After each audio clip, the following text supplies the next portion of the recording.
Qui a des écouteurs Bluetooth? Tout le monde, je pense, non? Ouais. Non mais attendez, là c'est la même tout le monde en fait qui n'a pas d'écouteurs Bluetooth et qui est encore au filaire. Toi? Moi j'ai des écouteurs. 2, 3, ouais. Mais c'est vous qui avez peut-être raison. Vous allez comprendre pourquoi. Regardez ce qu'ils ont dit sur TikTok. Au sujet des ordinateurs. Regardez. Si tu mets ton ordinateur sur tes organes génitaux, eh bien reste, tu vas comprendre pourquoi c'est hyper dangereux. L'ordinateur va émettre des hyperfréquences comme le Wi-Fi et le Bluetooth. Tiens, essaye avec ça.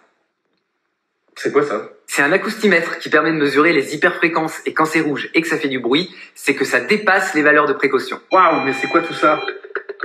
Je vais griller. Pour remédier à ça, coupe le Wi-Fi et le Bluetooth si t'en as pas besoin et surélève ton ordinateur. Voilà, donc les audios, mais évidemment les ordinateurs portables, les téléphones portables, docteur au secours. Est-ce qu'il y a un danger? Alors, un danger mesuré quand même. Ouais.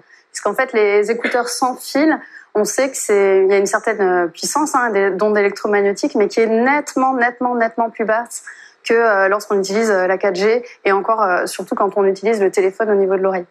Donc en fait, c'est mesuré, ouais. C'est mesuré, mais c'est-à-dire?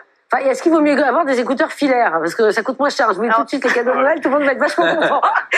non, je t'offre pas les écouteurs machin, parce que c'est dangereux. Je vais te donner des filaires, tu vois, c'est très bien. Alors, l'ANSES, c'est une autorité qui régule, qui fait beaucoup d'études là-dessus, dit effectivement que c'est mieux d'avoir des filaires que du sans fil.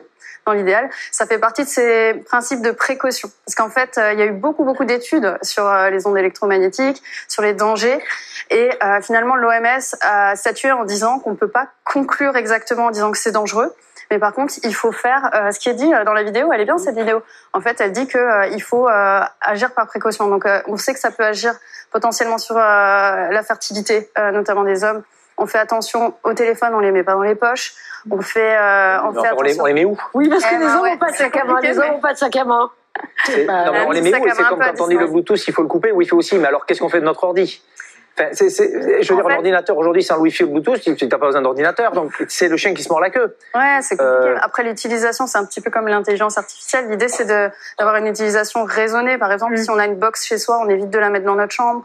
En fait, on essaye vraiment de construire avec, puisque finalement, ça fait partie de notre quotidien. Je suis d'accord que c'est je suis d'accord avec vous, c'est compliqué aussi de... On peut pas annuler les ondes qui nous entourent. Mais la 4G, la 5G, effectivement, surtout la 5G, enfin, on va monter crescendo. Est-ce que ça, c'est inquiétant? Ça peut être inquiétant. Enfin, alors, comment on peut dire ça? Si on se met la panique, quelles sont les conséquences possibles sur notre corps? Non, l'idée, c'est pas de semer la panique, c'est juste d'être conscient de comment utiliser la 4G ou la 5G. C'est quand même un outil qui est intéressant.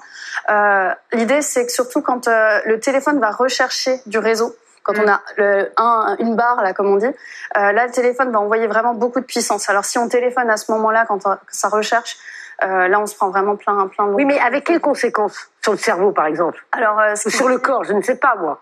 Il y a des troubles de l'attention, de la concentration. Il y a des personnes qui se plaignent de fatigue extrême. Voilà, il y a des conséquences qui sont vraiment palpables puisqu'il y a des patients qui s'en plaignent en fait.